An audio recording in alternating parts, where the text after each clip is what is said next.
everyone can hear me. We're trying something new here in that Scott is doing all of this by himself this evening. Hopefully, it looks like Melissa has joined us. Can you hear me, Melissa? I hope everybody can hear me. So, good evening, Crime Talk aficionados. My name is Scott Reisch. This is Crime Talk. This is our Tuesday night live edition. And we are out here at the Flight Operations Center, basically at the hangar. So that's where we are this evening. And you may say, well, why are we not in the Crime Talk studios? Well, the reason we're not in the Crime Talk studios tonight was a couple of things. Seemed like a good thing to do. And then it just happened. Frank was a little under the weather, so I wasn't going to make him stay sick and maybe get me sick as well. So this is why we're out here this evening. And obviously there's a lot going on today in the news. We had the Barry Morphew dismissal, which we can certainly talk about. And then also we have the Lori Vallow matter. And then also anything that you would like to talk about. Sound up. Let's see here. I think the sound is up. Let's give it a shot. I've got this little microphone right here. Everybody can't hear you. Is that everybody? And somebody says my hair looks green. That's probably because Frank is not here to can barely hear you. God, that's weird. You know, you take your time, you do all the good stuff, so to speak, and you can't do it. And then, look at it. My hair does look green, which is weird, because probably the lighting. Hold on one second.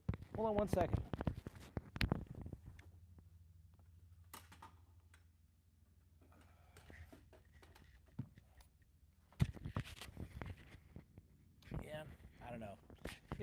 It's the lighting. I'm not exactly sure what's going on there. Not exactly sure. Green lighting. I'm not sure. That's really odd to me, but that's all right. We're not here to talk about my hair. We're here to talk about the cases. Now, a lot of this, put the mic back up. Some of us can't hear. Let me try one more thing here real quick. Be patient. See?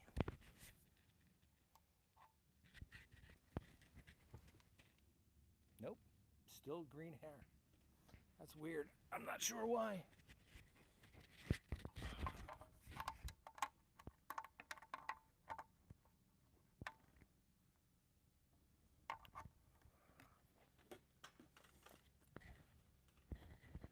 Anyhow,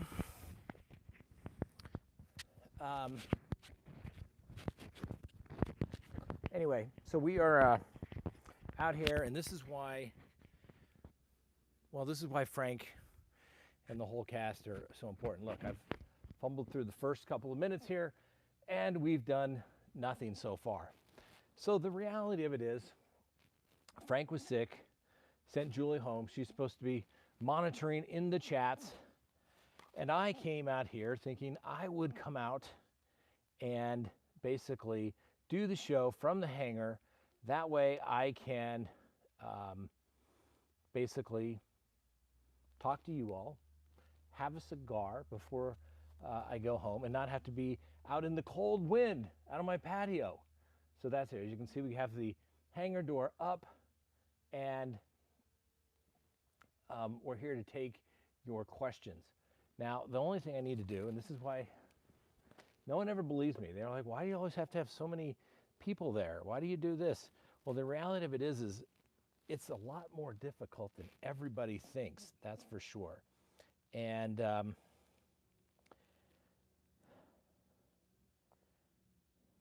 when you do it by yourself, it's somewhat distracting as well, and you cannot always focus, it seems like. So, and normally, when this stuff is done, It just kind of all happens. And it's amazing how it all just kind of happens. And you sit down in front of the camera and it all works. It's worth all the expense that comes with it so that it all just works. So that's the bottom line, okay? So for example, normally we could see all the chats. I see some of them going up there, but some people say they can't hear very well, and I'm not sure why. I have the volume turned up all the way here. Only thing I could possibly try is take off this fancy microphone. I don't know if that helps a little bit at all. I can't put the hangar door down because, well, let's see here. Like maybe I can turn this, because if I move the hangar door, then I have to leave the screen. So yeah, it's just a little bit of a fiasco. Ugh. When you're not right there in the studio where everything goes. So this is actually, I don't know if anybody can hear that any better at all. Better volume? Okay. Who knows why? You know, you pay for this good stuff and then it turns out not to be so great after all. Anyway, so there we are. Give it a little bit more people to show up. For those of you who've never joined us, my name is Scott Reisch. I'm a practicing criminal defense attorney. Thank goodness that's what I do, because apparently I'm not very good at the technical aspects of going live and doing sound and all that stuff as well. But here we are. So we see the chat. We'll do our best. I'm not sure if super chats and things like that show up. We don't ask for them.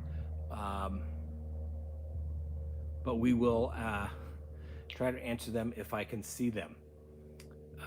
Okay, Amber, I'm here all the time, just never chat. Well, thanks for joining, everybody. All right, well, I'm glad we took off the fancy mic, and now we're just using the good old iPad. So it's a little bit distracting because I get other things going through the screen up here as well. But anyway, obviously the big news is, that's right, Barry Morphew walked out of the courthouse as a free man. We brought it to you live. And although the DA, and normally when the prosecution dismisses a case, they just simply say, we are unable to prove this case beyond a reasonable doubt. And that's all they had to say, okay? And if the prosecution thought they were going to be able to prove this case, they should have gone forward. But as I've stated, and I will state it again, and I will stand by it, if anyone thinks that you should blame Barry Morphew for this case getting dismissed, no, okay? Don't even blame the attorneys. This is clearly on the responsibility for Linda Stanley. She is the one that charged this case too soon. She's the one who hired the attorneys and had the office that failed to comply with the court's orders. And so bottom line is, she's the one that the buck stops there, so to speak. And throughout their motion to dismiss, they talked about this is a good faith dismissal. And you know you've basically messed up is when the prosecution is worried about the defendant in the particular case.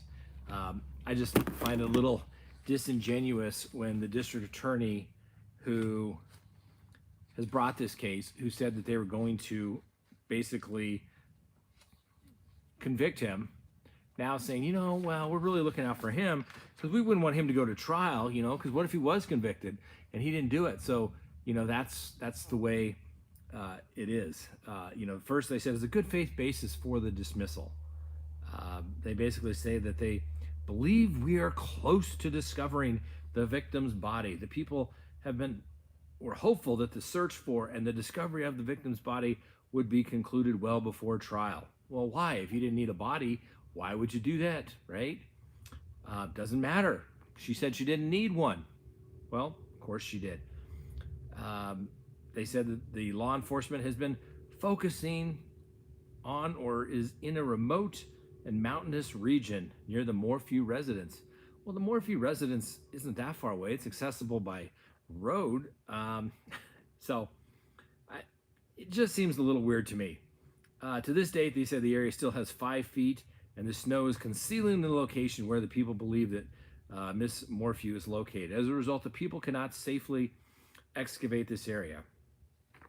And they go on saying, you know, it's in the best interest of the public and the defendant, right? This is where the ongoing investigation into the location of the body must be resolved to further the interest of the public.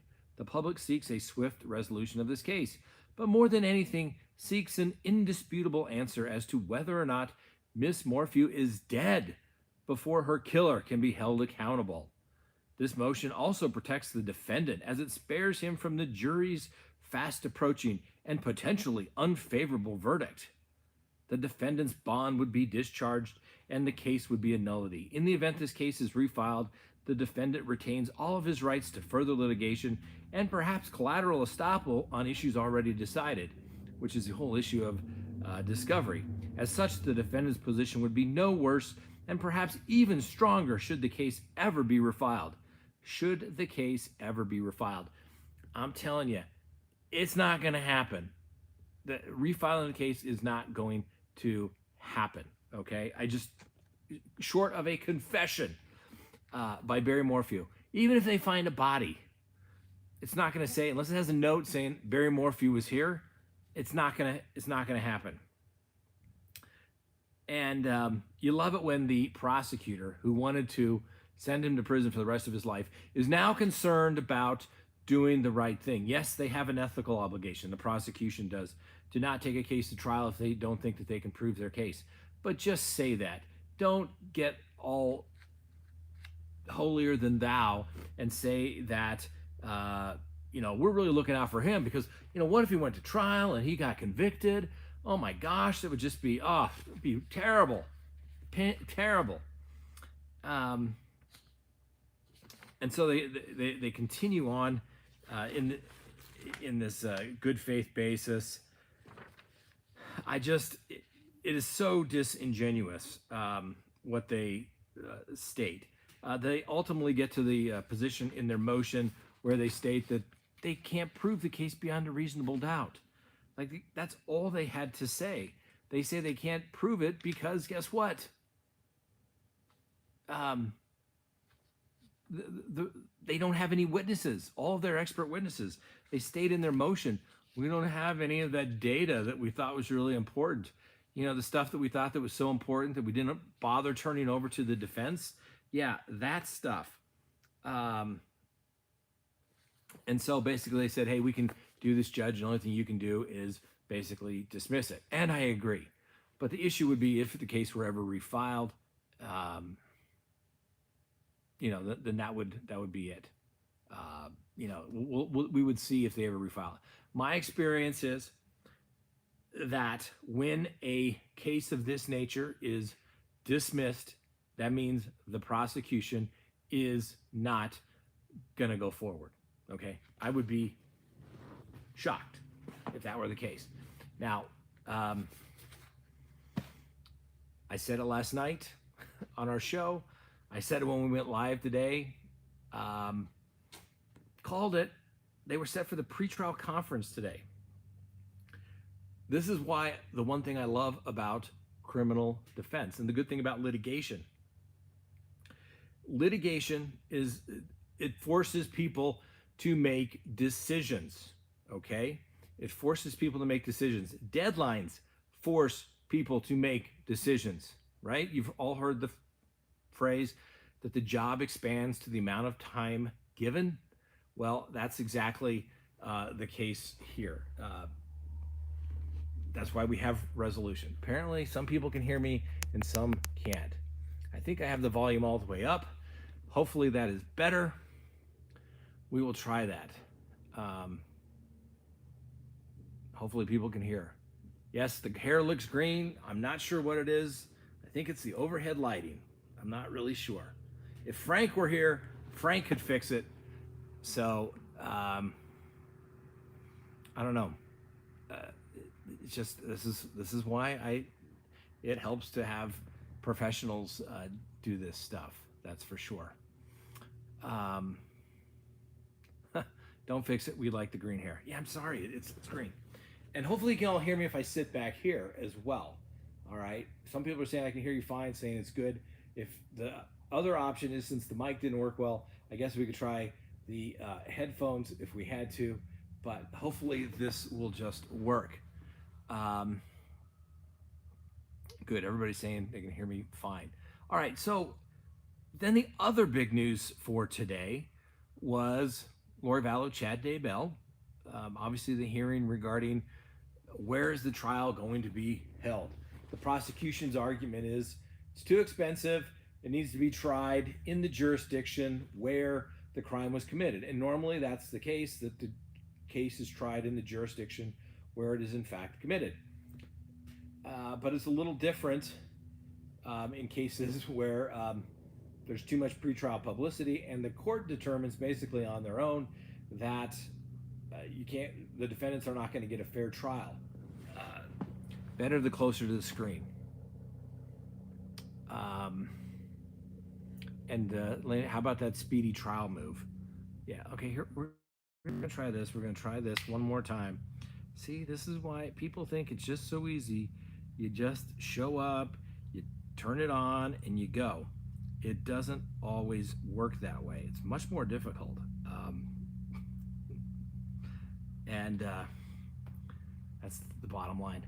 Let's see if this thing connects to this. Let's see if it connects.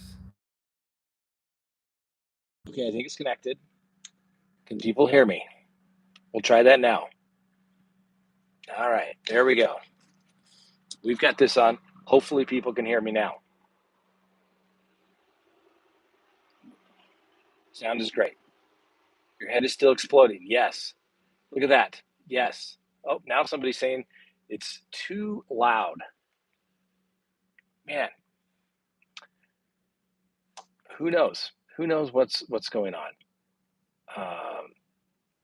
Okay, here we go. Hopefully it's all good. We've got the head things in now. Noise canceling is good. Yes, that is still my head exploding right there. That's from taxes. Okay, taxes did this to me. Literally, because it just happened right when the CPA was telling me, look how, boom. But that's okay. It's just money.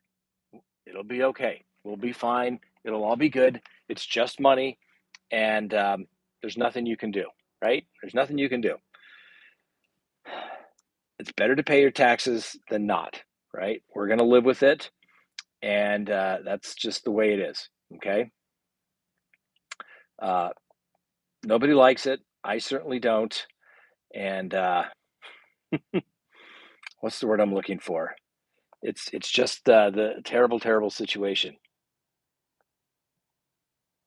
Okay, now I guess we're having syncing issues.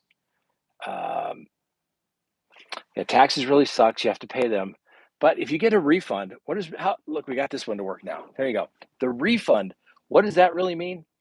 That means you just gave the government an interest-free loan the entire last year, and you overpaid, so they're giving you that back. It just doesn't. It just kind of sucks that when you got to pay anyway. All right, so now we got a much better chat here. We can take a look at that. We'll answer your questions. OP says, Scott, you're doing fine. Don't worry. Maybe I need a dependent. That's right. All my kids are grown. That's right. Need a dependent or two. Let's see here. Kate does crime. Linda Stanley is the one who got slammed here. I'm telling you, Linda Stanley's office is just, I don't know what to say. It is one of the worst.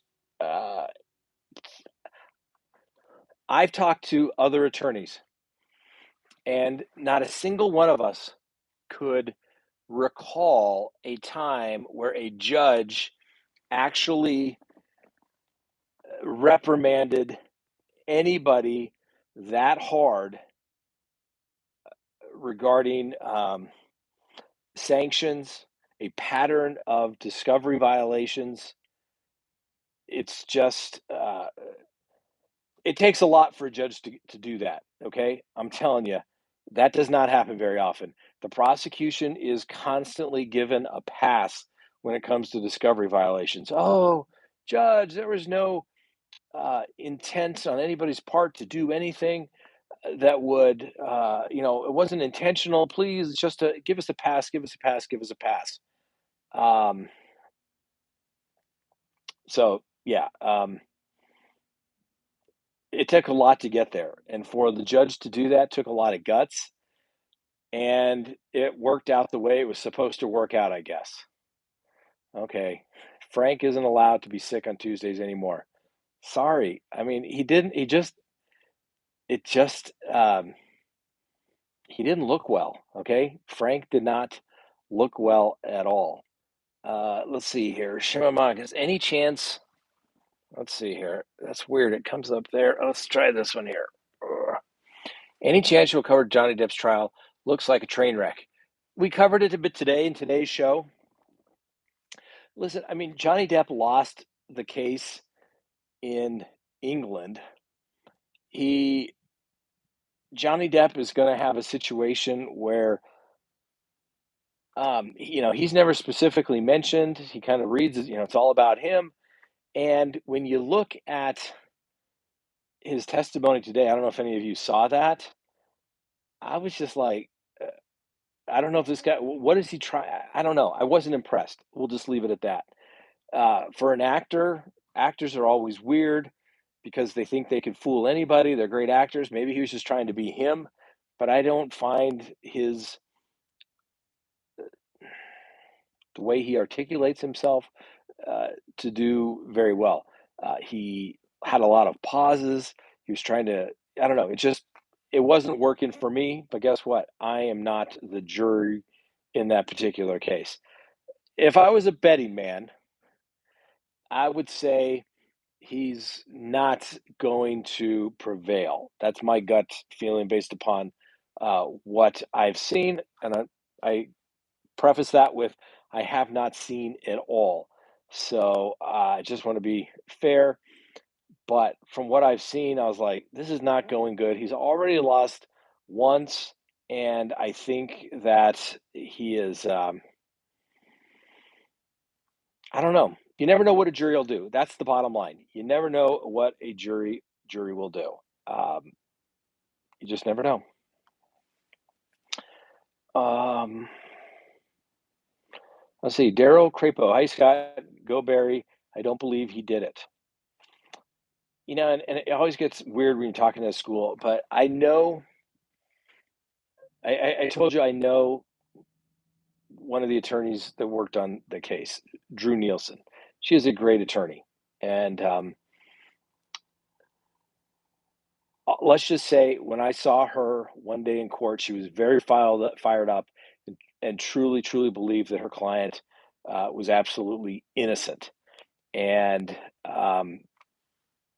he is given the presumption of innocence. And, my hat's off uh, to the team. They did a incredible job. They did an incredible, incredible job defending their client. He should be absolutely pleased to death. He should be so ecstatic, and he should also say thank you, thank you, thank you, thank you.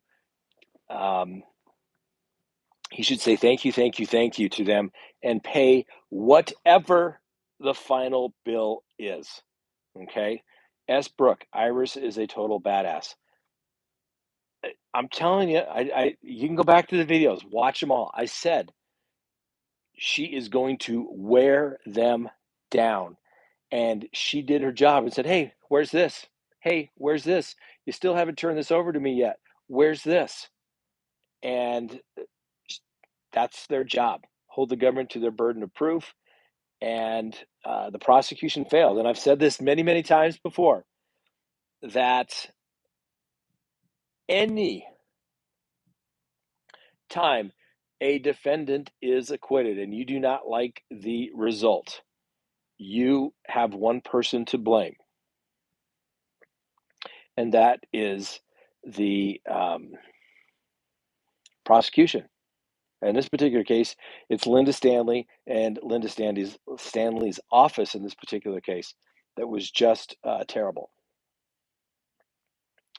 Um, I don't know how much money he spent, but I know he's going to get $500,000 back from the court. They usually mail that to somebody with a certified check. He'll probably have it in a couple of weeks, is my guess. And my guess is, it's just a guess. I don't know how his retainer was paid, but they went at this full time. It was probably a full time job. And listen, the prosecution couldn't keep up with the defense in this particular case. Okay. They wore them out, and the prosecution, oh, we're going to dismiss. We can't prove it. We lost all our evidence. We don't have a body. But, Judge, just to show you that we're not playing games, we're dismissing this case, not just because we can't prove our case beyond a reasonable doubt, not because we don't have a body, and we think that's really important. And I talked about this earlier in the video as well, I guess earlier today when we went live. This was the victim rights contact, page 10, okay? Just so people don't think I'm making it up. Page 10. The people spoke with Melinda Mormon Baumunk, the victim's sister, and primary representative for the Mormon's family. Miss Mormon Baumunk relayed her agreement with the motion to dismiss and expressed her wishes that we ultimately resolve absolutely whether they put whether or not, but that's redundant, okay? When you say whether, it already asks a question, whether or not her sister is dead.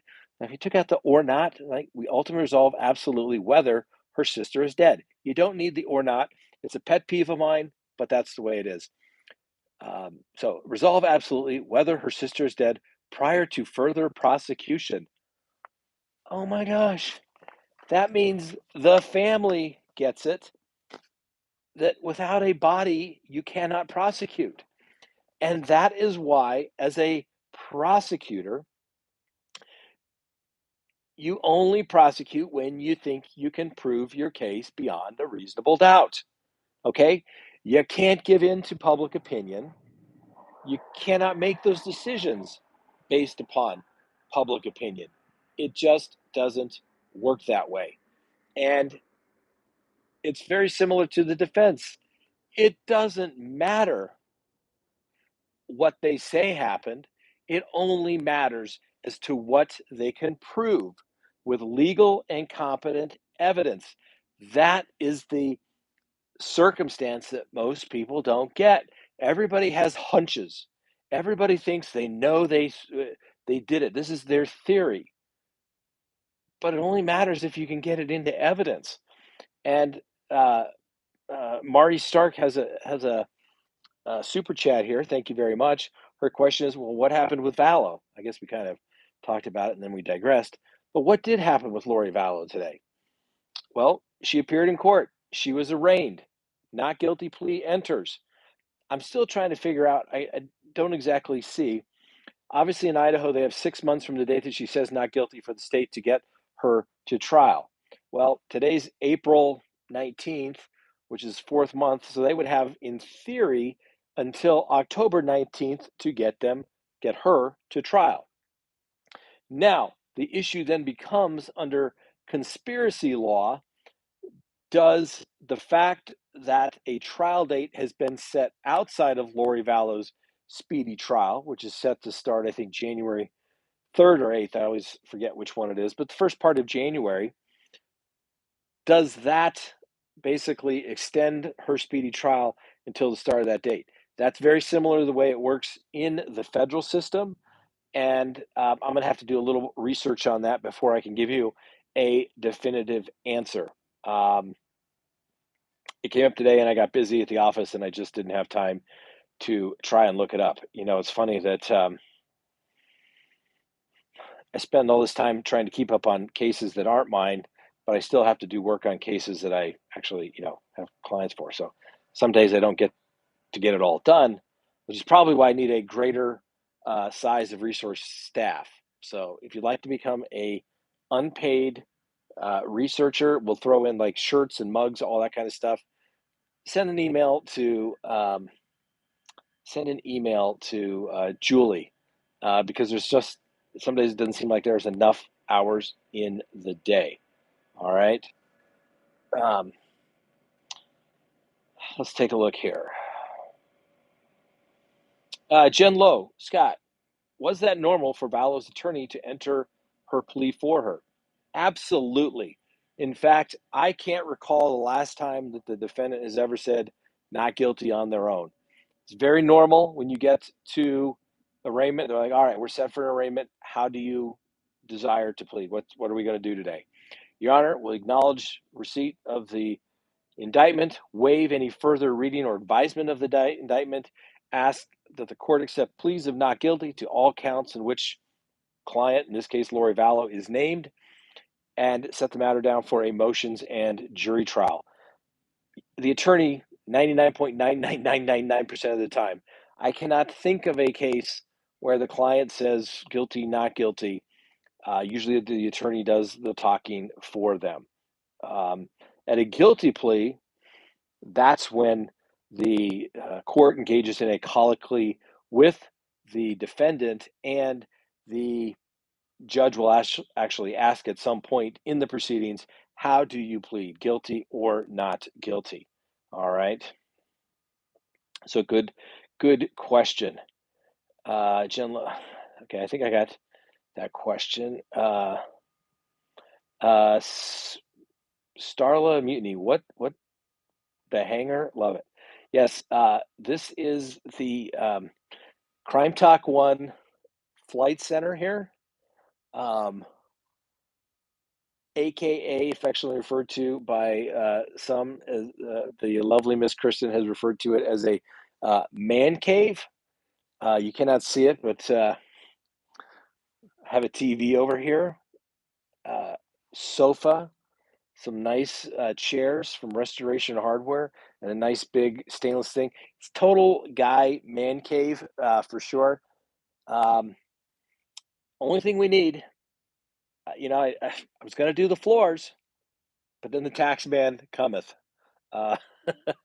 Slow that down a little bit because they have to strip the entire floor, grind it, and then come and do it to make it all look nice and pretty.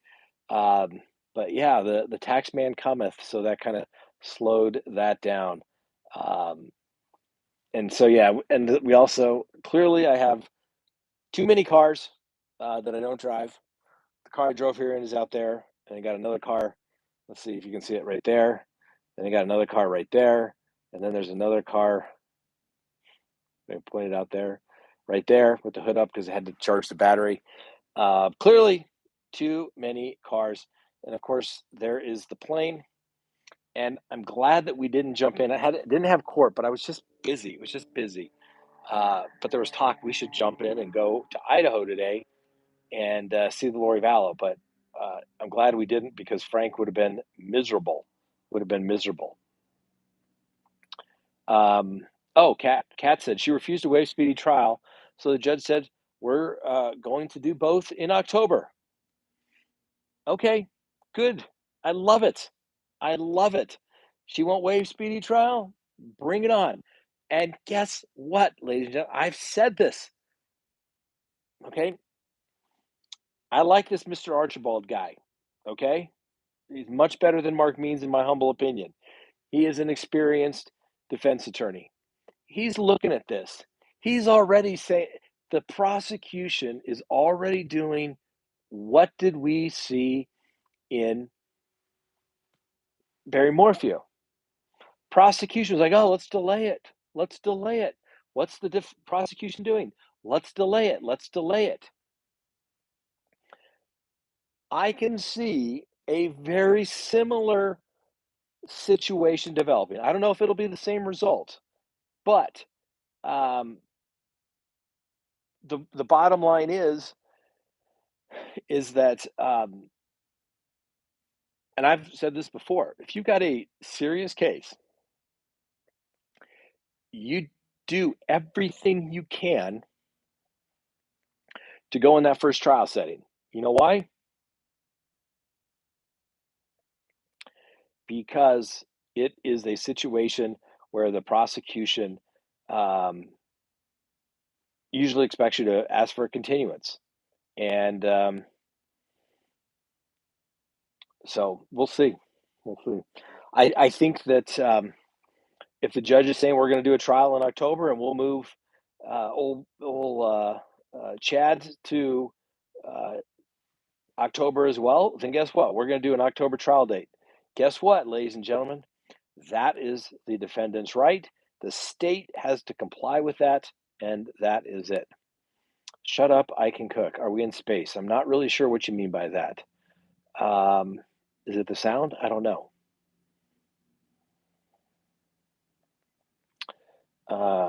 Let's see here. Natalie, the prosecution is going to drop the ball. As told by Thelon, it won't be the same result, but a good effort to make the trial go now. Bottom line is, we'll see. We'll see what happens. I mean, and some people, and I don't want to sound, what's the word I'm looking for? I don't want to sound cold and callous, because when you're involved in a homicide case, it is serious business. You have people who are obviously charged with a crime, their lives have been affected, but more importantly, you have victims that have been affected as well, and they want justice. But when you get into litigation, it is a knockdown, drag out fight. You can be amicable, you can be professional, but at the end of the day, you're going to do everything you can for your client. And really, what it boils down to is it only matters what they can prove.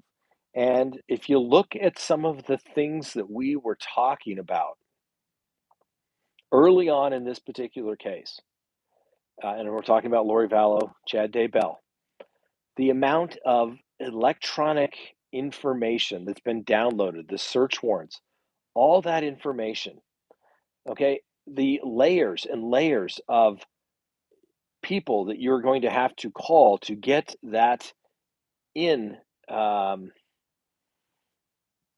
into evidence, the people that seized it, the people that searched it, the people that analyzed it, right? To say how they got to the bodies, all that stuff. They just don't get to come in and say, yeah, this guy did this and this guy did that. That's the beautiful thing about a criminal trial. You have to bring everybody in who has testimonial evidence, okay? And what is testimonial? And testimonial evidence is anything that would be used in anticipation of trial, okay?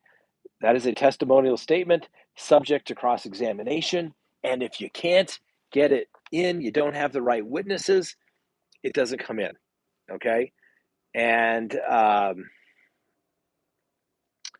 so we'll see. It's going to be interesting to see. All right. Sorry about the sound. Some people say it's great. Shut up, I can cook says yes. I'm assuming the sound. I had to put the little things in because that appeared to work better. Um, so yeah, Danny Solomon, sick plane, uncivil law, stream from an antique bed, and this is I love it. Let's see here. Let's see here. Yeah, you know, try to answer as many questions as possible here. Okay, I thought it seemed like a bad idea for him to be on the stand. He didn't seem to be prepared and nervous and rambling. I'm assuming that's referring to the Johnny Depp matter, and that's what I was watching today. I was like, he just very rambly. Um, maybe they're trying to make him out to be folksy and I'm just a normal guy like you and my reputation matters. But at the end of the day, just answer the question, right? Nobody cares for all that other stuff. And at a certain point, the judges get tired of that stuff. You got to just do it. Barbara, will the judge have Chad change his court date? Well, I would, I want to see exactly what the court's ruling was. And since they didn't stream it, it's hard to um, it's hard to tell exactly. But if he says, "Hey, we're going to do both hearings or trials in October," if she won't waive, then let's go do it. Then, I think the judge could say, "We're going to move your date. We've joined these cases. Remember, this is what the prosecution wanted. Remember, this is what the prosecution wanted. They wanted to join these cases. They didn't want to do them twice, right? Now all of a sudden they're looked at doing a case not in January of next year and having 8 months to prepare. Now all of a sudden they have to start herding cats, getting all of these people for trial for an October trial date. Hopefully, we'll have a little bit more information tomorrow because the website that they put up doesn't always get updated as quickly as we would like it to. I'm trying to look at all the super chats. I think I got all the super chats. Did I not? Uh,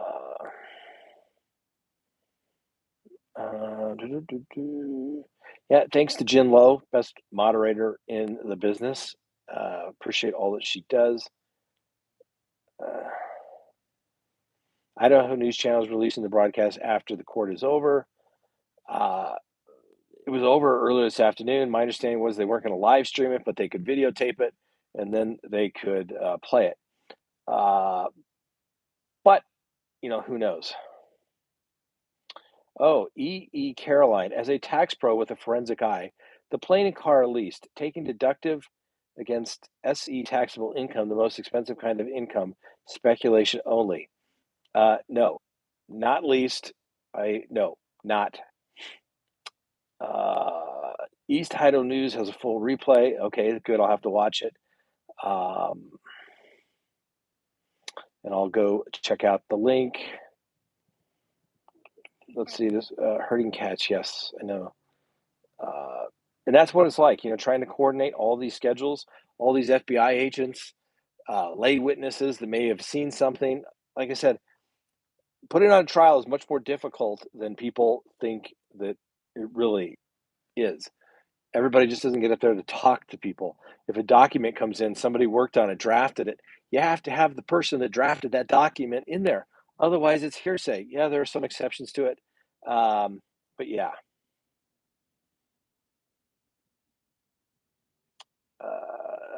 Yeah. Yeah. The plane is not leased. The cars are not leased.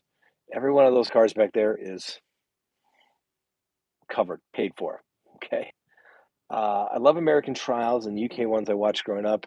People say internet effects, but I guess it does a few days. People attention span is going down, uh, and who wants to make jury mistake? Yeah, yeah. Let's see here. Are you a Colorado Rockies fan?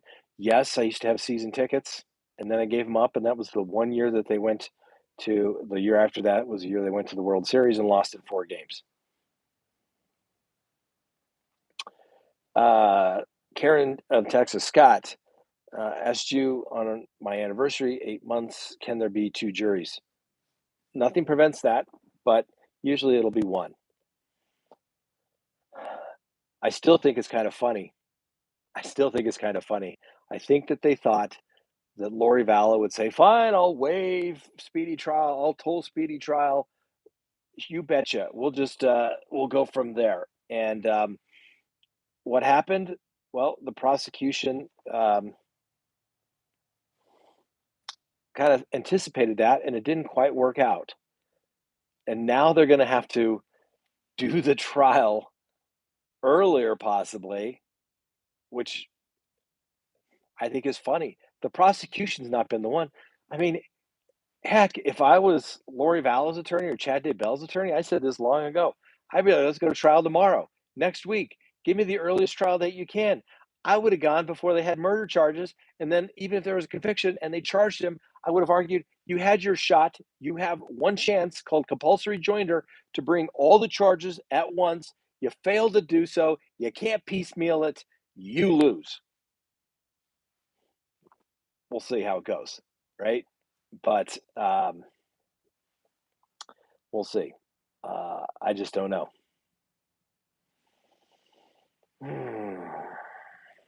Let's see here. Let's see here. Looking for some questions.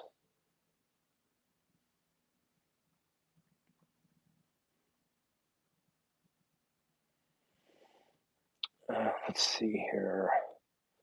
Okay, we have good sound now, so that's good. Is there a benefit to delaying the inevitable? Uh, Only if the prosecution has all their ducks in a row, then you delay it. Just saying. Let's see here.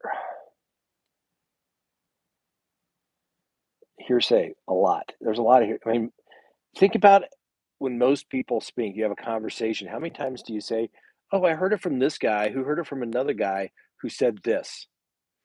That's not just hearsay. That's multiple levels of hearsay. You, in court, as a general rule, the person in the witness stand cannot testify to what somebody else said. They can only testify as to what they saw, what they observed, right? What they heard. That's it. You cannot say, oh, this is what they said. Now, there's a bunch of exceptions under the rules of evidence, but you have to, um, you know, bottom, you have to have those rules, and that's the general rule. You can only testify as what you said. So, like I said, if there's a report, there's multiple people that collected the evidence, that found it, that picked it up, that put it into evidence. You have to have all of those people in the chain of custody come in. Okay, uh, all the evidence, people that dug people up, the people that did the autopsy, the DNA results. I mean, all of that is going to have to be come in. Something Wong. Scott, what's your take on the way Iris I-10 ripped into Lauren Sharf during the pressure? Too hard or sending a message? I'm sorry, I do not know what Iris I-10 said, but my guess is it was probably appropriate. You know, she's worked her butt off, asking for this case to be dismissed on behalf of her client for the last year, and here they finally do it when it comes down to the final moment when they said, "Prove it." The defense finally said, or said, "Prove it" way back at arraignment, and now the date comes up saying, "Are you ready to prove it?" And the prosecution folded like a cheap suit. Okay, so I haven't seen it, but whatever Iris I-10 said, I would think it was appropriate. Um, Bottom line.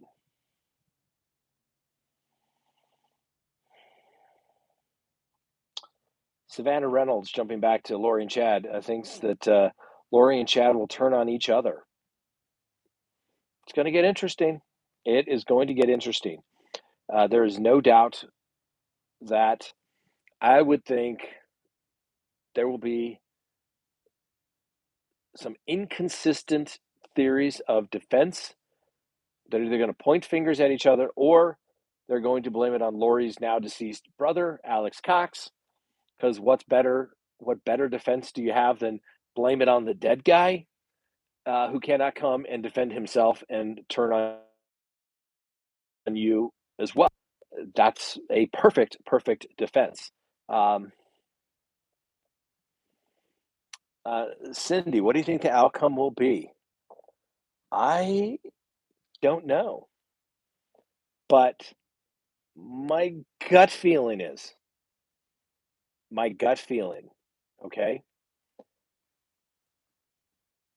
Mr. Archibald, and the new attorney, and I apologize, I don't remember his name off the top of my head, who just got on the case, who you would think, he probably needs a little time to get up to speed.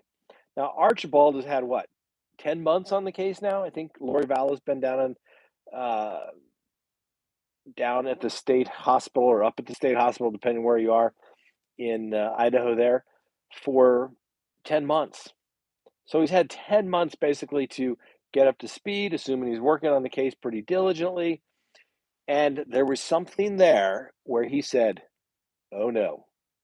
Oh no, no, no, no, no, no. We're not going to waive speedy trial." I find that interesting. I find that um,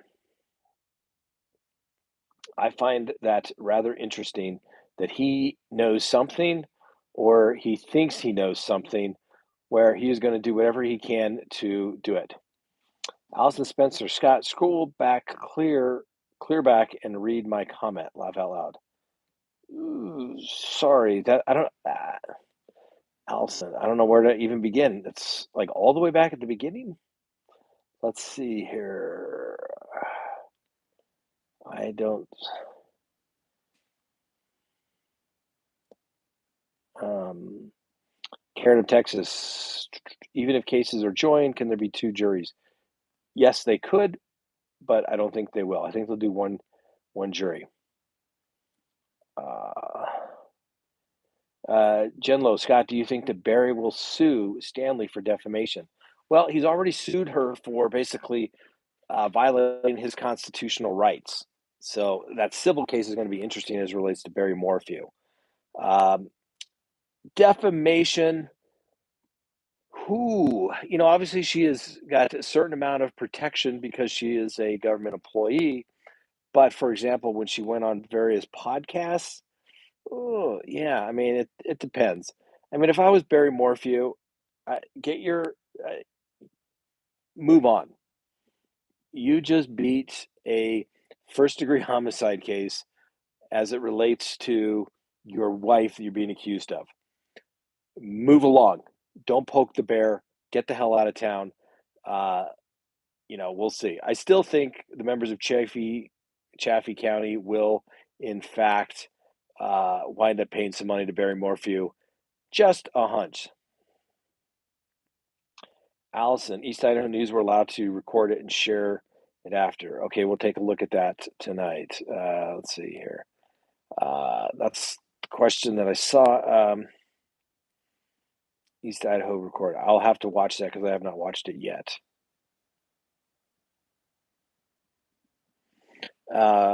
Margarita, was this a move to increase the probability of getting the case separated?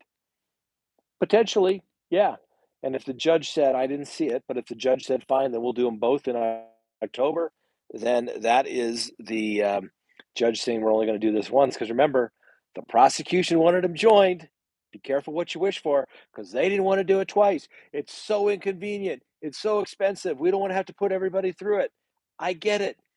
But you may wind up doing two cases anyway. So just prepare for the worst and hope for the best. But the prosecution always wants it their way. They always assume the judge is going to give them what they want. Why? Because judges normally do. But when there's a speedy trial issue, and like I said, I got to do some research on it. When there's speedy trial and there's a conspiracy, then speedy trial kind of runs. Um, it, they can join them and it can be set outside a speedy trial. It's very similar in the federal system.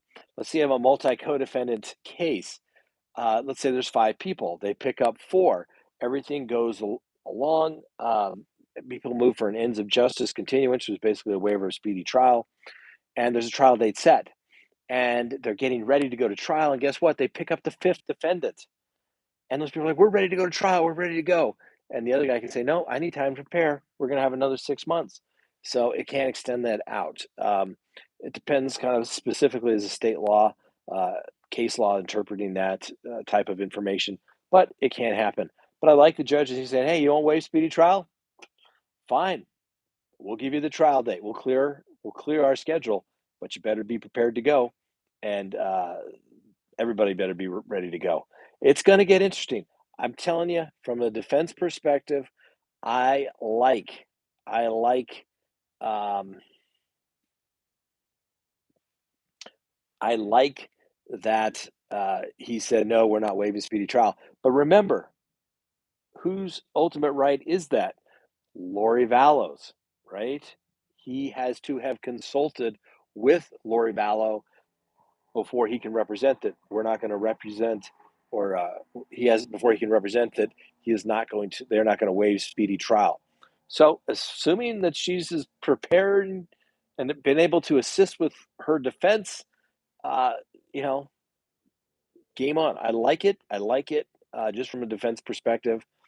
Like I said, sometimes I think when the prosecutors try to outsmart themselves by saying we only want to do it once, playing games. I mean, think of all the time that the prosecutors have spent on this motion to bring the jury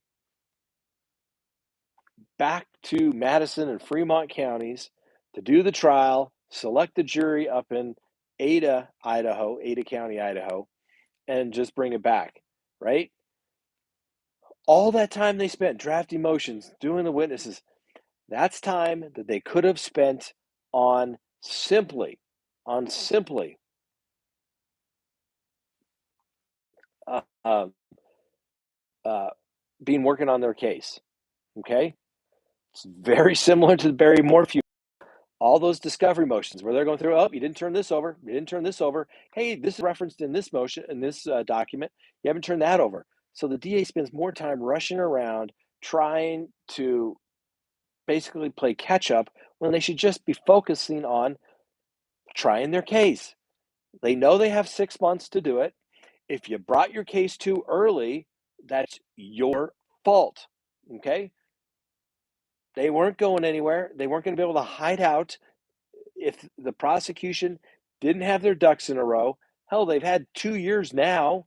They should be ready to go.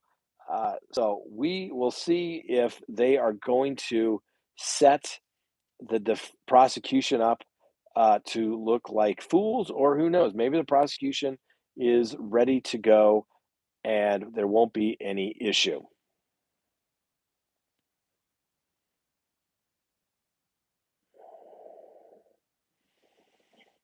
And Vroom, bet Chris Watts is regretting not getting a lawyer and pleading not guilty. In Colorado, it looks like defendants have a real advantage vis-a-vis prosecutorial incompetence. Chris Watts had a tough case. He confessed. Scott, you need a big gold chain. Yeah, no. No. Let's see here.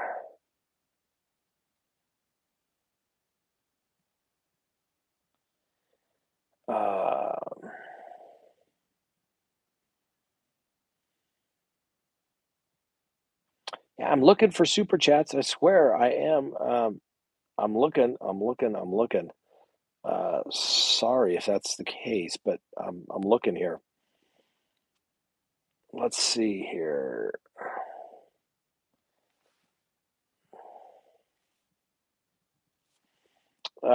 Something wrong. Is there a particular reason why J. Archibald always appears to be bored and about to fall asleep during these hearings? Is that a tactic or just his personality?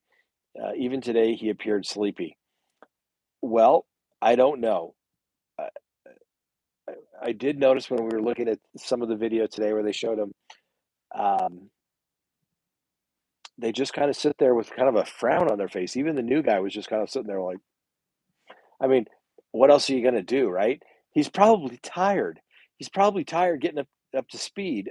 So I wouldn't be surprised. I know, this is just an arraignment today, but he's probably, getting up to speed and like, all right, let's go do this thing. He's tired. You get tired, stress, tired, wears you out. Makes your head want to explode right there. Let's see here. I don't know for super chat. Oh, could. Okay, okie dokie. All my bills are paid, but I don't have enough for a super chat. Well, ask your question. You do not need to pay for a super chat to have your question. It just kind of highlights it. But apparently, some people are saying it's not highlighting it. And it looks like according to this, I have the super chats. That's what it looks like to me. And Caroline.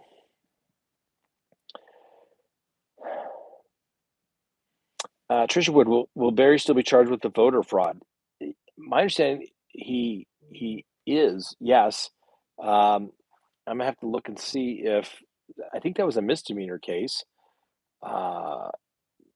So yeah, it's we'll see what happens there. Who knows? Maybe the prosecution will just want it all to go away. Um,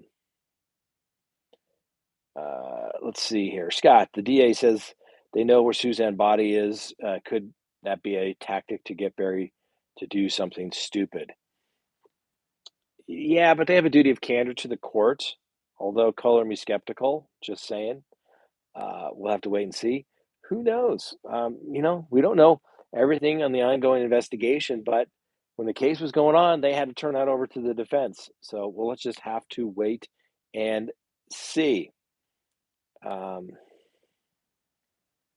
we'll just have to wait and see. Dent Machine Company, why is the hood up on the Jeep? Because the battery went dead. I had to put the trickle charger on it back there, and see if I my pointer here, and I just left the hood up because I figure it'll probably go. I try to start up every couple of weeks, but don't always get there. And sometimes it goes dead, particularly when it's cold. Um, we'll see here, but it runs great. And what's the word I'm looking for? Uh, maybe for sale if the price is right. Looks like we've got a super chat.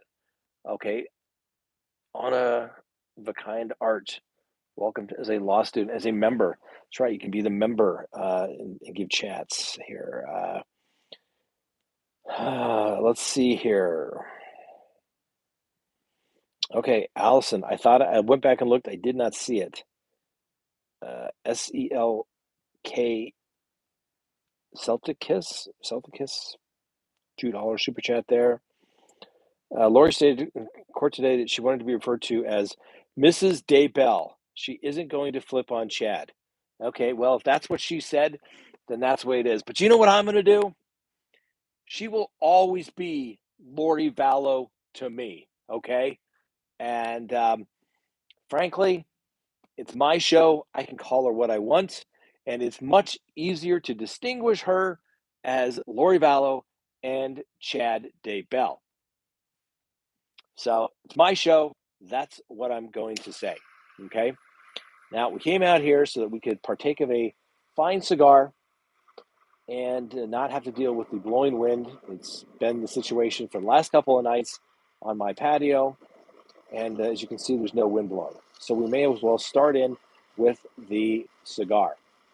All right. And maybe we'll just keep going until the cigar and we've answered all of everyone's questions. Or basically, if everybody leaves, then we'll just end it as well. Can't believe it's already been an hour. Somebody's out there that, yeah, I don't know. It's the overhead light. It's the overhead light here. I don't know why it's coming in green, but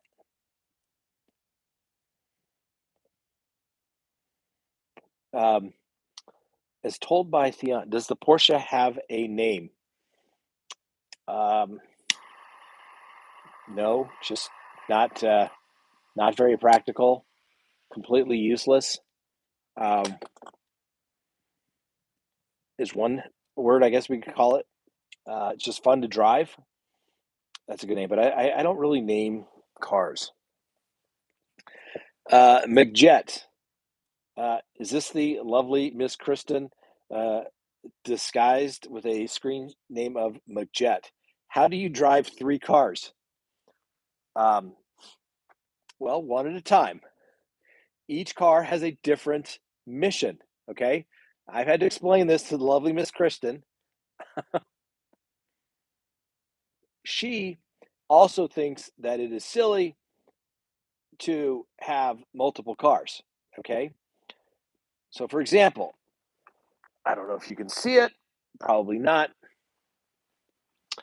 Let's just take a look. Not that anybody cares, but the light is blinding, washing it out, okay? There is a BMW out there. And not that anyone here wants to talk about cars, and I'm not trying to be bragging, but that's my everyday work car, okay? And it's the fastest car I've ever owned, okay? I love that car. V8 dual turbo, Okay, I'm telling you, it's the best. The Porsche has a completely different mission. It is not a driving car every day. It is not. It is meant to drive on certain days with various perfect conditions, usually with some windy roads. It gets you around. It gets driven when the weather is nice. Totally different mission.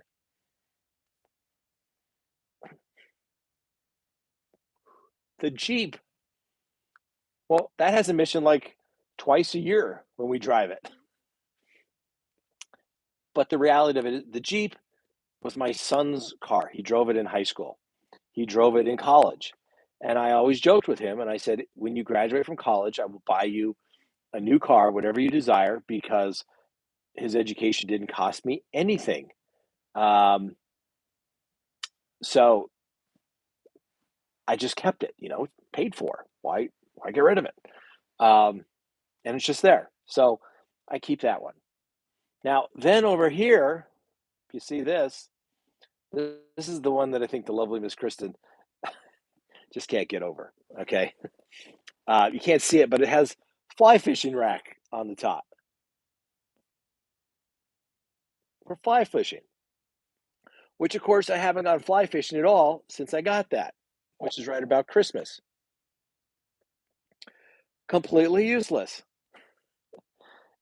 And then we have the lovely Miss Kristen. She has another car as well, a nice little X6. And then she bought her kids, just recently bought her daughter a car for graduation. So, you have to remember, we live in Colorado. There's no such thing as public transportation. Okay. Everybody always seems to forget that when you live in a city that has crappy public transportation like Denver does, you got to have a car. What are you going to do? Take the bus that's going to take you 4 hours to get around town? Take the light rail uh, and be attacked by a bunch of homeless people on it? No, you're not. You're going to drive your car. Everybody has a car. Even homeless people have cars, for God's sakes. Where else are they going to sleep? Um, uh, Starla, is it Mutiny? When's the next flight on 4/1 November? Filming it. I love talking about cars. I'm hoping to get a Forerunner. Thanks for the quality content. Well, thanks for the super chat. Jen Lowe, I want the Jeep. Everybody wants the Jeep. Okay? Everybody wants the Jeep. And you know what the beautiful thing about the Jeep is? All right, not to get, but hey, this is like we're kind of rolling into Patreon because I'm not sure how to set up the Patreon tonight without Frank. So we'll just roll it all in. We won't be able to take calls. But the Jeep, it is a 2007 with 53,000 original miles on it. Okay, um, you can't beat that. You can't beat that at all. And that car is worth more than whatever I paid for it when my son was in high school. So that's good as well. Yes, I like cars.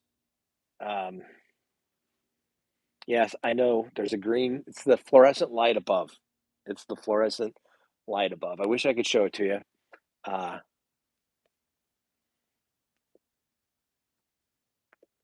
I should give you a tour, but the floor just looks so bad. I'm embarrassed by the floor. I really am. Scott, is the hangar in your backyard? No. No, the hangar is up at Rocky Mountain Metropolitan Airport, formerly known as Jeffco Airport. Um,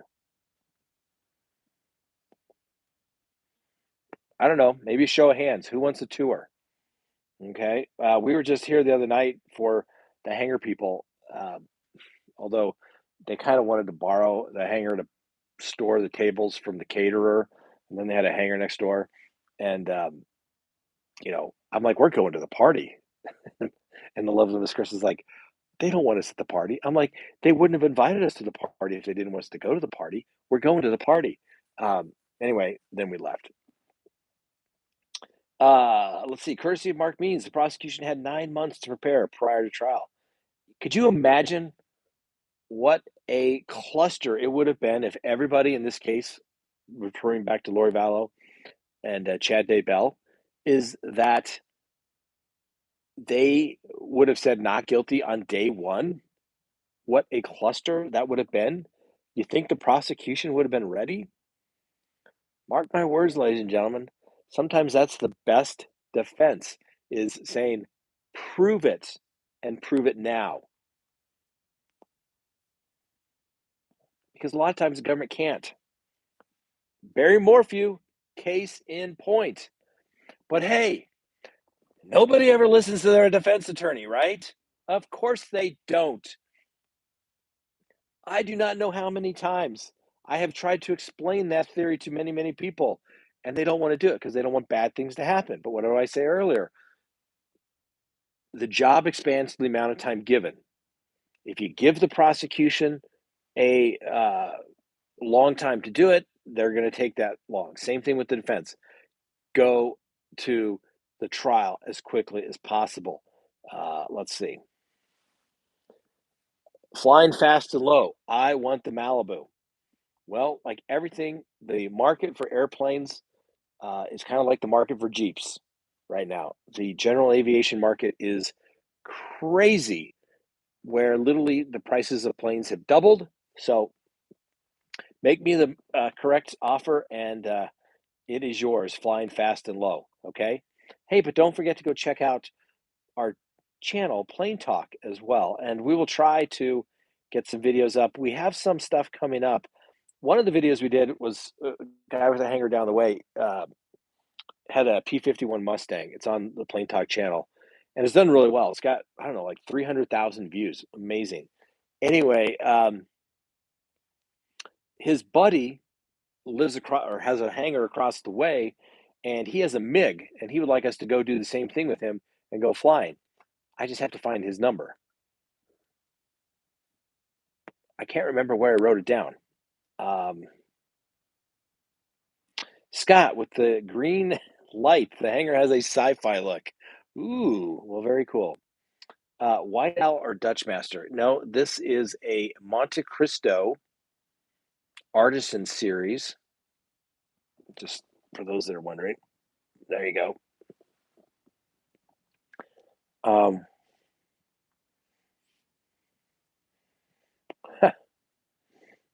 Dent Machine Company. Scott's got a plane, a Porsche, but he's worried about the floor. I know. Well, I'm telling you, the floor. Every time I have received a quote, and it's just blown my mind how much they charge. It's absolutely crazy. Because they have to grind all the original paint off, treat it, bring it in. It takes them a week. It takes them a week. So yeah. It, it's just the price is offensive. I think, I, yeah. Um, okay, Sally. Scott just went to look at Lori Vallow's hearing. I think her attorney wants it to happen in October instead of January because they think the prosecution won't be ready. Well, good tactic on them. Um, Good for them. I mean, think about it. They basically told their witnesses, you don't have to worry about anything until January. And now all of a sudden, um, it's moved up, what, 3 months? 2 months, 2 months. That's a lot of time. That's a lot of time. Uh, yeah, finally lit the cigar. Sell the Jeep, pay for the floor. Now there's an idea. Good thought there, KELS.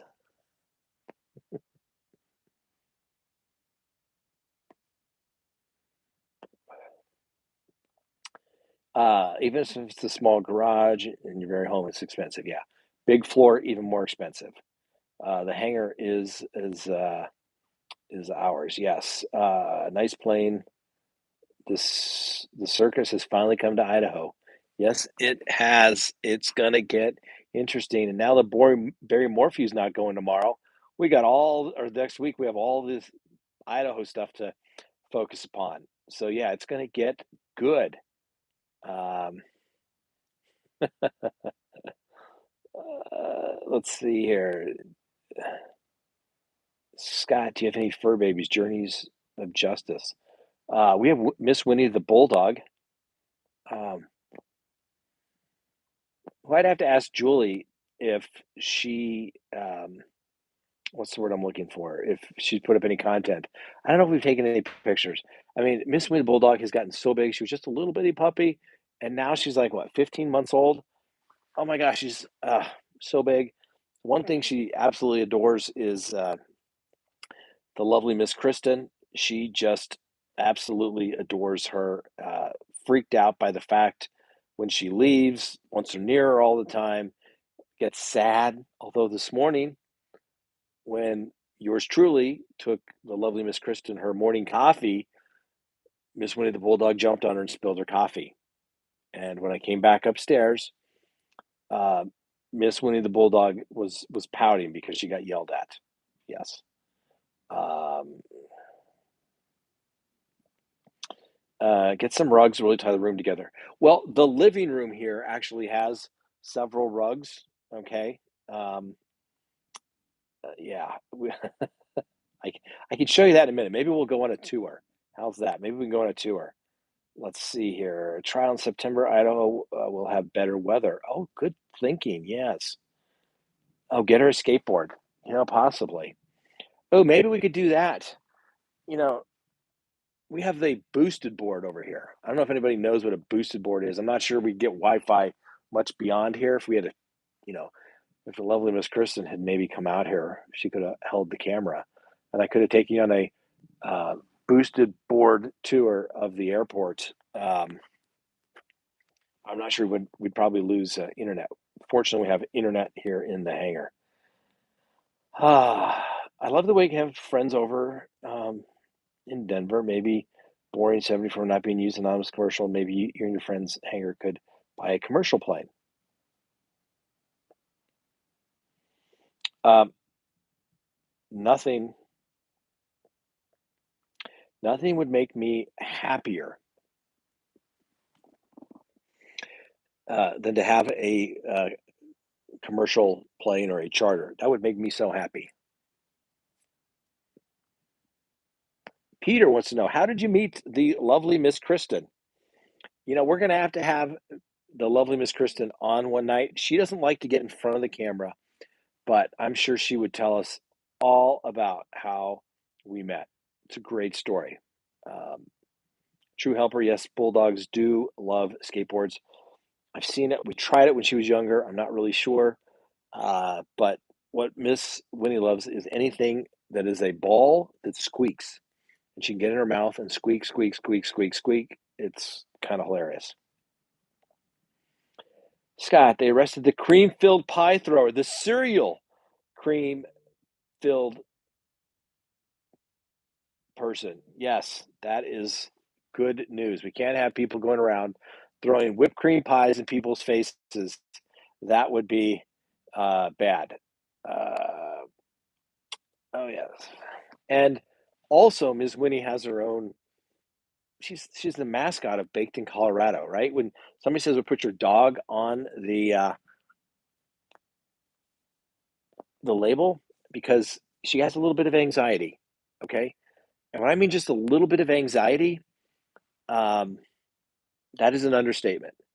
Miss Winnie the Bulldog gets freaked out. She will bite the lovely Miss Kristen's shoes when she is uh, repeating.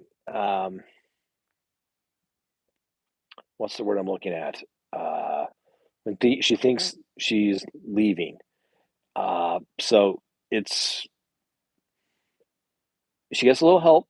Okay, the whole CBD thing. It's not like the lady at the child daycare center today that was giving the kids the marijuana. Our dumb criminal. No, she wasn't a dumb criminal, although she could have been.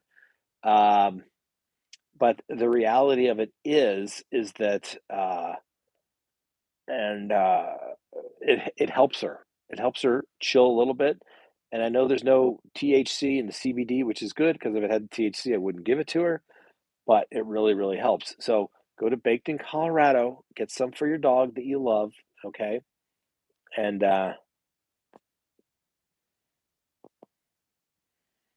something wrong. I already have a Jeep and two ATVs. I want the plane and I want it cheap. I'm going to need a pilot though. I'll smoke a few cigars and drink a few beers in my man cave and ponder it. Hey, if you want to hire me as a pilot, I am more than happy to do so. I will fly you around. We can smoke cigars together. I have a reasonable hourly rate, and yeah, we'll go from there. Yeah. Let's see here. Let's see here. Let's see here. Oh, Emma Lucy, nice airplane. Just started working on Cessnas at my new job. Cessnas are, I mean, this is a Malibu Piper, built by Piper Aircraft, which I absolutely love. It's one of the easiest planes I've ever flown in my life. But there's just something about Cessnas. I want a Cessna citation. I really, really do. I really, really do. There's just something, they're just really great airplanes. I really would love to have one. Uh, Maybe someday we're working on it. I would love it. Even if an old Citation 500. Uh, I mean, they're just so damn reliable. You can get them fixed. You can get them at places. It's just, they're just really great. Now, if you can't have a Cessna, or because, you know, you've got more money than you know what to do with, Gulfstream. There we're talking. Gulfstream. Uh,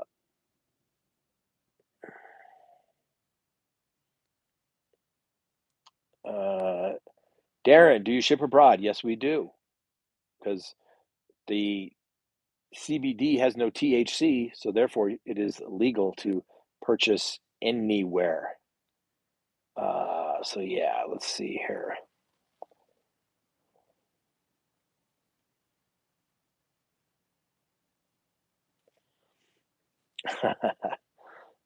It's funny. Yesterday, cries about his taxes. Yeah, I did. It sucks.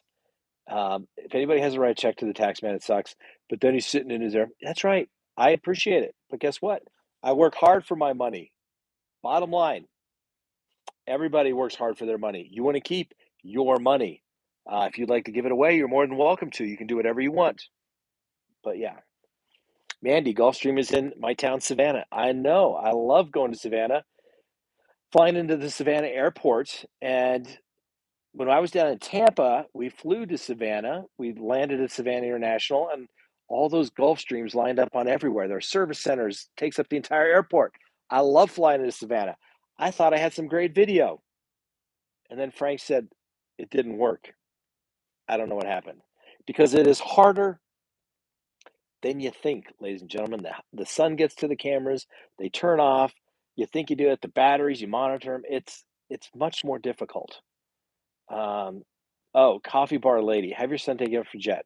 That is my um, my goal.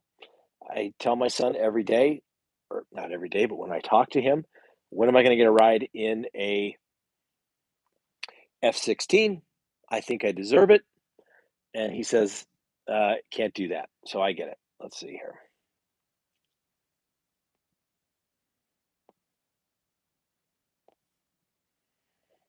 Journey of Justice. I'm so confused why some people think that Barry Morphew is innocent. There's an overwhelming amount of circumstantial evidence, as well as him finding out that she was going to leave him. Well, Journey of Justice, that is certainly circumstantial. It could be some motive, but as I stated earlier, everyone's given the presumption of innocence. The government has a very, very strong, very difficult burden of proof beyond a reasonable doubt. Why do we have such a high standard of proof in criminal cases?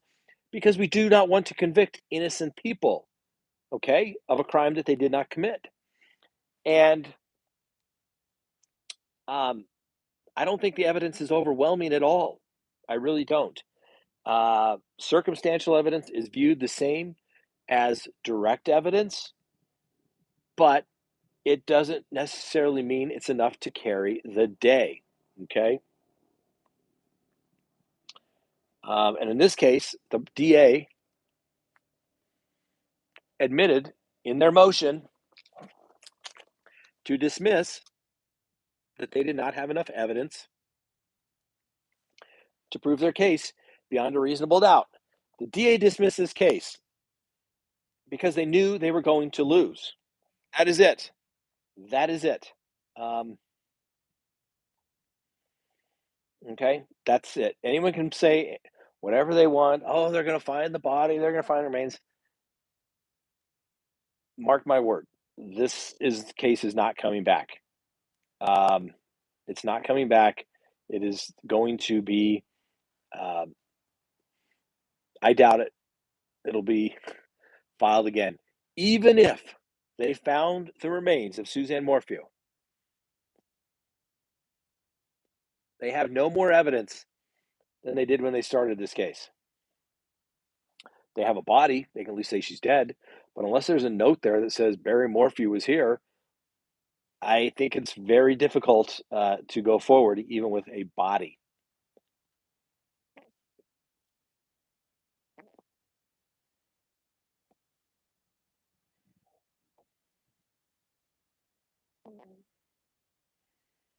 Yeah, Charlene, nothing wrong with being frugal.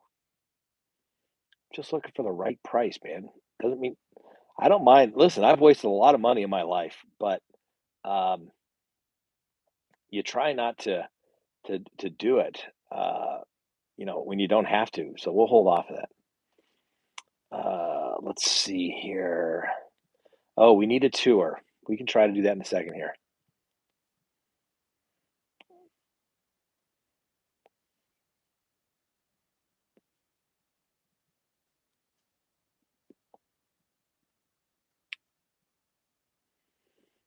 Uh, what does it feel like to fly? It is the greatest feeling ever, Marco. Truly is. Hitting hitting the throttle forward, going down the runway, taking off. It is the best thing ever. It's the best thing ever. Um, let's see. How long have you been flying? 20, about 20 years now? Over 21 years? 20 years?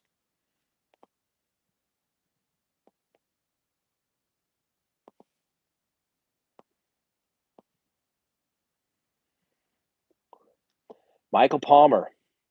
No, I agree, but just goes to show the nerve and arrogance of this a-hole who has it dismissed, yet is trying to sue them now for charging him in the first place. I hope it catches up to him. You never know. I mean, listen, sometimes when you get a case dismissed, a defendant is all fired up. He's going to sue everybody, although he's already done it in this case. They're all fired up. They want to sue, they want to sue, they want to sue. And you tell them, you won. Just go, let it go, move on. Okay. Um, that's what you need to do. But we'll see.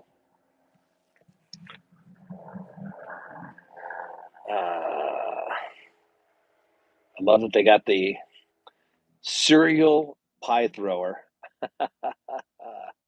That's funny. Um,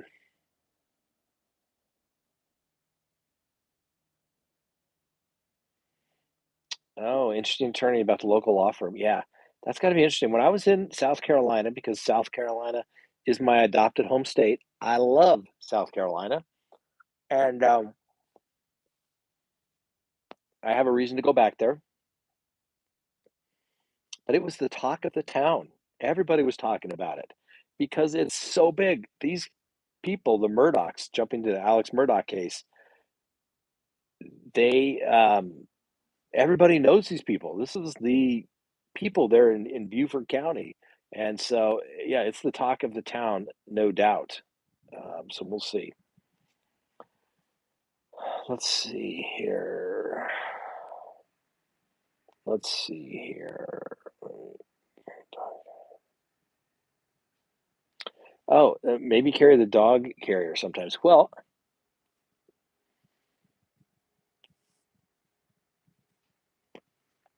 the lovely, or Miss Winnie the Bulldog, um, I thought she was actually a pretty good flyer. She went with us when we went to the happiest place on earth, which is a place in Omaha, Nebraska called Borsheim's. Okay, and she was a little nervous. She had flown before, but this was her first really big flight, over 2 hours, and I thought she did good. The first time coming down, Miss Kristen was holding her, and she thought that she was very nervous, but it looked like she was doing pretty good from my position. But we were coming in with some really good icing. There's actually a video of us coming in. Uh, it was night. I think it was dark. Yeah, no, we got the one going into Tulsa, and then we had Omaha as well. But we were just coming in some really good icing conditions, and that was pretty good. I don't. I'm not sure if we had Miss Winnie the Bulldog. She was back there being held by the lovely Miss Kristen. But yeah, yes. Depending on if you go to the treats, the CBD treats for baked in Colorado, depending on the size of the dog, it depends on how many treats you want to give them. Um, oh, sorry. I'm being informed here that uh, Ann Vroom wants to know your opinion on Elon Musk and Twitter. Are you ignoring her? No, sorry. What can we say? We are true believers in free speech, even the speech that people don't like. That's part of free speech, which, like I said, I remember when I went to college, they always told you if you listen to everybody's ideas, it will either help reinforce your argument or it will help you understand why their argument is so weak, right? But now it seems like people don't go to college to learn how to think. They just go to college to learn what to think. And if you do not agree with them, then you are obviously a hateful person. Now, don't get me wrong. Everybody, you try to be nice to people. You shouldn't go around just offending people to offend people. Most of those people usually wind up with a, you know, bloody nose, right? And I'm not condoning violence. I'm not. But a lot of these people need to understand that you don't have a right not to be offended. And Elon Musk saying, "Hey, listen, who and Elon Musk, I mean, I'm not going to go buy a Tesla because I just have no desire to have a car, but people that have them love them. But that man literally has done pretty darn good for himself. He is the richest man in the world. And he can drop $43 billion to buy a company, and people are complaining they don't think they're going to like it. Why? Because they have to hear ideas that they don't like. Are you kidding me? Um, Seriously, are you kidding me? Right? You don't have a right not to be offended. Elon Musk, I hope he buys Twitter. I hope he takes it private. I hope he makes it a complete free speech forum. Although it's privately owned, it's still kind of the public square today. Just like, back in the old days, people could go to the public square and say whatever they want. And, as long as they're not inciting riots or inciting, violence against other people, you could say it and the government couldn't do it. It's kind of what the whole First Amendment's all about. I know Twitter's a private company. They can do whatever they want. They can. And everybody said, well, go start your own company. And people have tried it, but it's too much of a niche.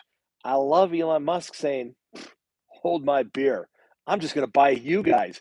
And people's heads are going to explode.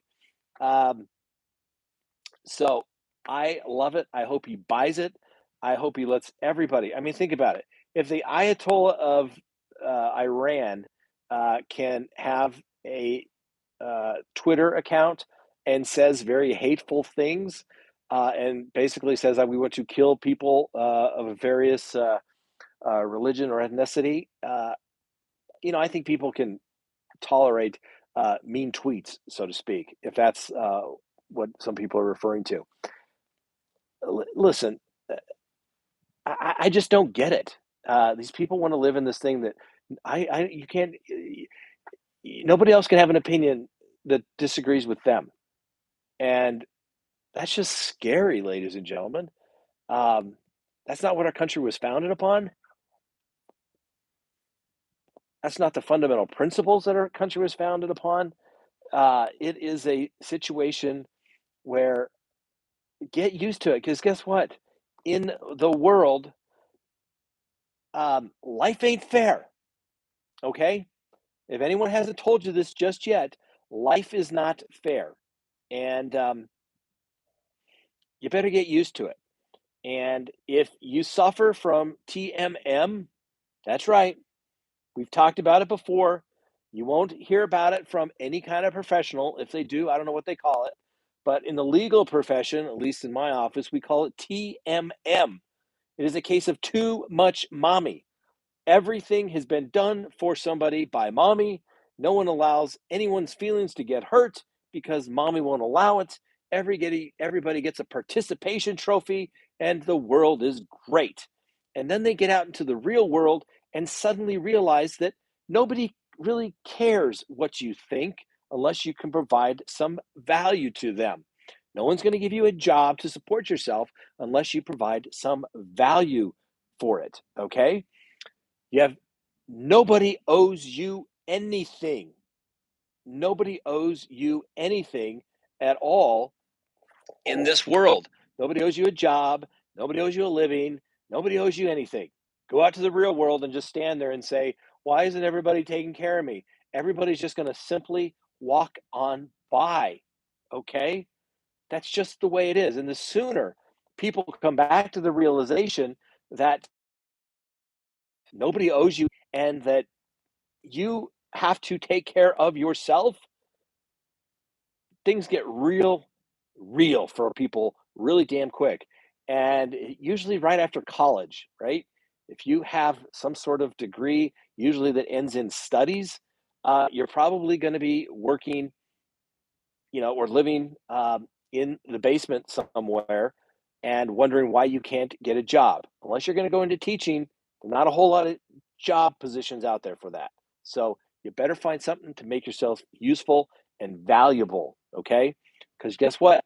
You can't bring your mommy to work. They got to do it themselves, okay?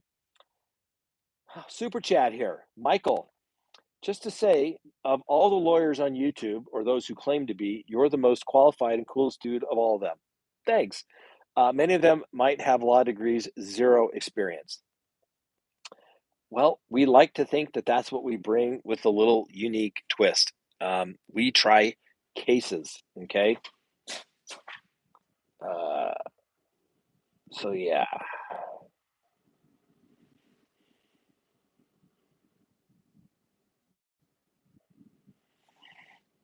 Um, yes. The one guy, MSWA Dog.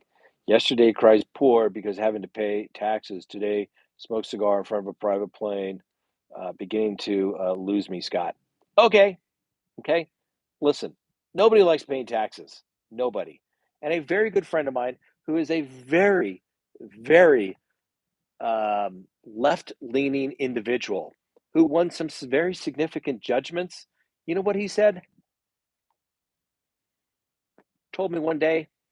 He said, no matter what your political persuasion, everybody could use a little bit of tax relief. Okay. Um, so just saying, it's the reality of life. You got to pay your taxes. I know it sucks, but when they tell you what the number is, and it's not fun. I don't care if you have to write a check for $50.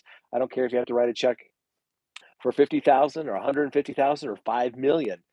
Or Elon Musk, he was going to pay the largest tax bill in the history. It was something like, what was it, $6 billion or something? Okay, that would hurt, even if you got 240 billion, because he had to pay capital gains.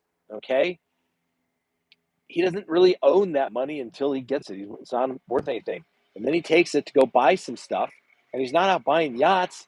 I saw an interview the other day. He is basically renting a house and sleeps at friends' houses. So I just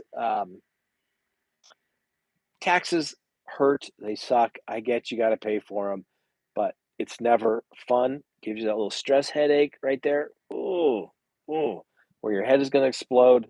It's just the way it is. All right. Uh-oh. Somebody thought I was giving it up, and somebody had to let them know. Jen Lowe had to let them know that that was an April Fool's uh, uh, Day joke. Yeah.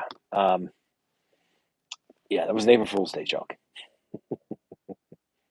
But see, when you speak, people take you seriously. Um, that's the way it should be. Brooke, yes. Uh, Gulf streams in my town. Okay, this thing is weird. Yeah. All right. Uh,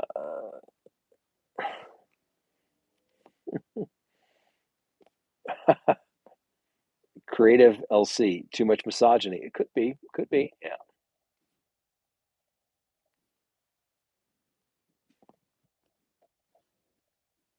Did you see that? Jeez. Man, that sucks.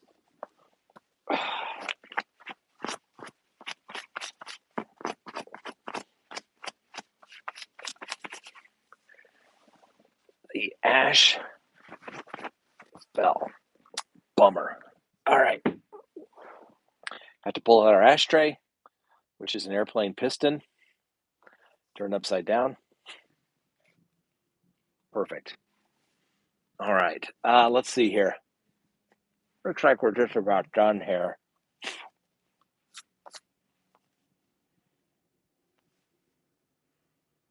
Let's see here. Let's see here. Let's see here. I can't go back down.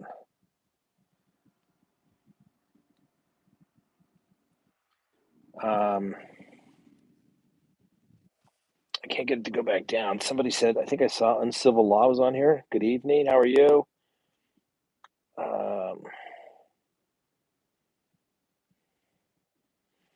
Uncivil law. Oh dear. Peter Grant. No, they actually sent him a cease and desist at one point. Was that in regards to Rakita law, which I totally support? He should be able to stream. He is providing commentary, educational purposes. We should do that. I just don't have time. I wish I had time to do it, where we could literally go through the cases. It'd be great. But we've been on Rakita law several times. Seems like every time I've been there, he's a great guy, smart guy, and that's great.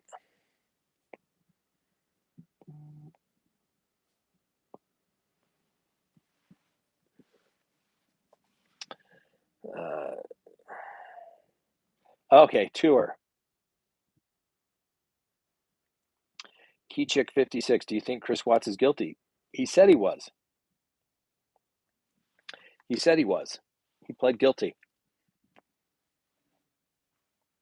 People don't plead guilty to go to prison for the rest of their life for first degree murder unless they're guilty. Okay? That's he pled guilty. He's guilty. Yes. If he was my client, would I have advised him to plead guilty even with a death penalty? No. Hell, everybody knew there wasn't going to be a death penalty in Colorado anytime longer. So that's it. All right. Let's do a quick tour. Okay. Now,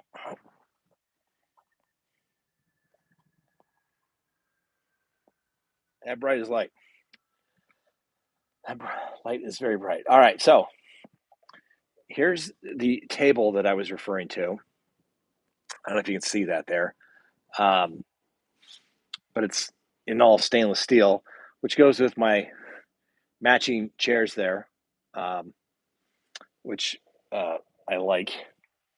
And oh yeah, here's my prep food there. It was holding up my thing. See, always comes in handy. Never know when you're going to need it. Bottom line.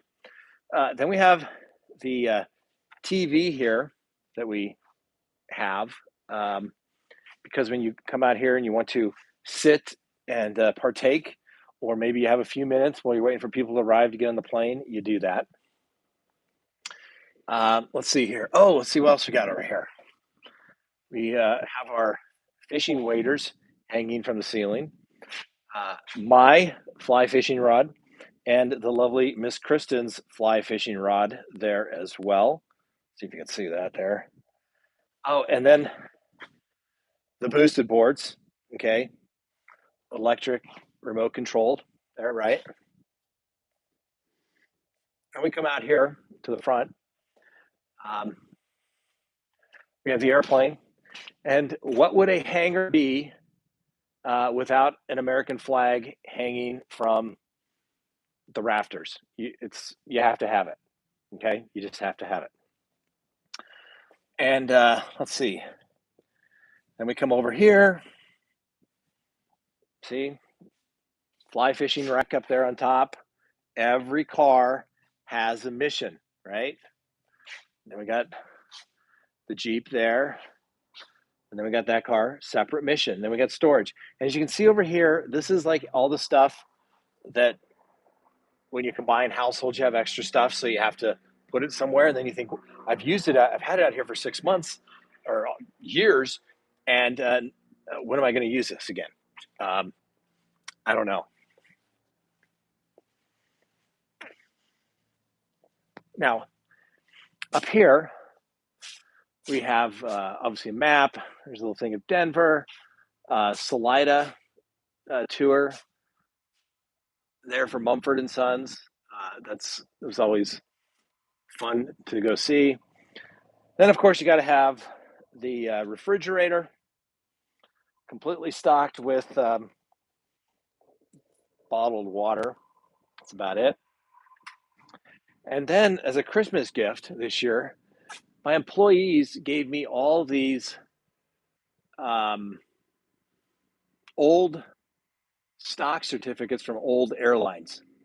They're still in the wrapper because, we wanted to keep them looking nice. And then, because kind of a whole airplane theme out here, right?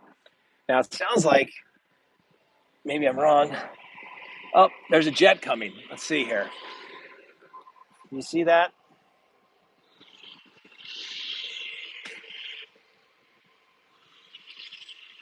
Big old jet going home for the night.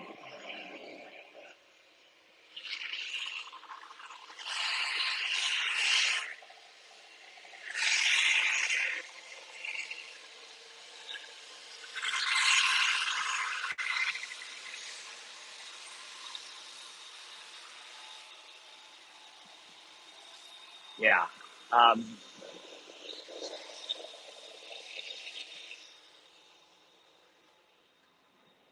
They don't worry about anything when you have one of those. Okay. Um, uh, Michael Bush, you're super cool. I'm going to go to law school and become a criminal defense lawyer. And then we can come over here. And if you watch the other channel, this is where the lovely Miss Kristen spreads out. We make a little bed for her there so that she can sleep. And then up front there as well into the airplane. It seats 6, but really it's probably 4 adults with a 4 adults in the plane with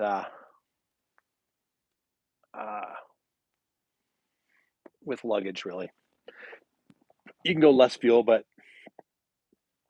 it can go 7 hours in the air. So yeah, it's pretty good.